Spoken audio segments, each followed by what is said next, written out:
美国国会参议院的共和党人推出一项法案，将要禁止所有中共党员获得赴美旅游签证。参与这项提案的呢，有资深共和党参议员、情报委员会副主席马可·卢比奥、共和党联邦参议员凯文·克拉默、里克·斯科特，还有汤米·图伯维尔等等。根据马可·卢比奥办公室11月18号发出的声明，这项法案呢，就是为了遏制中国公民加入中国共产党，并且进一步限制中共在美国的间谍和宣传活动。声明当中表示，不限制中国公民申请其他签证，包括外交签证、学生签证、体育及艺术人士、访问学者、公司内部人士调动、医生和投资签证等等。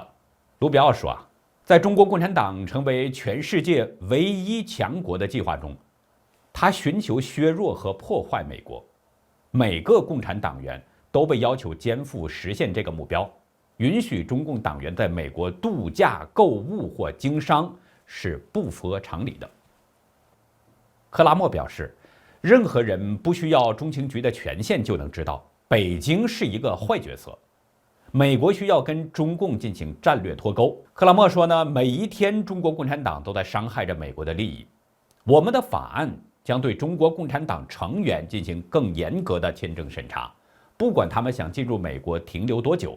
而斯科特则指出，美国一次又一次看到中共特工来美国窃取知识产权，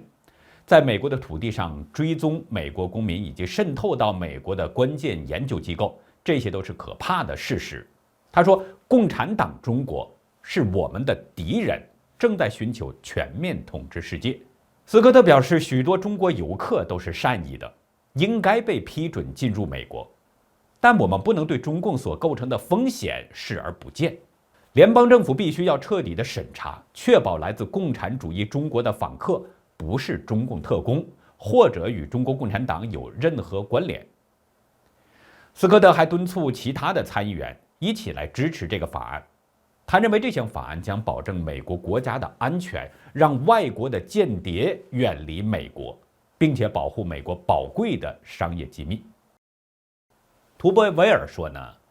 中国共产党年复一年的从世界各地的公司窃取价值数万亿美元的知识产权，美国不会容忍这种明目张胆的盗窃行为。他说，中共在世界舞台上扮演的日益敌对的角色，以及致力于网络和知识产权犯罪的意愿，使他们成为美国的头号对手。允许那些会伤害美国的人以任何理由合法进入到我们的国家是没有道理的。图伯维尔说，我们必须尽一切努力，阻止外国对美国社会和经济的有害干预，包括禁止中共成员获得 B1 和 B2 非移民签证。这些共和党参议员们推出的法案，如果要是得到通过并且成为立法的话，那么这对中共就将是又一记重锤。它会让更多的中共党员就不得不考虑退路的问题。目前的状况呢，就是中共党员还可以申请赴美旅游和执行非官方公务的这样的签证，签证的有效期是10年，可以多次入境美国。如果这项法案成为美国的立法之后，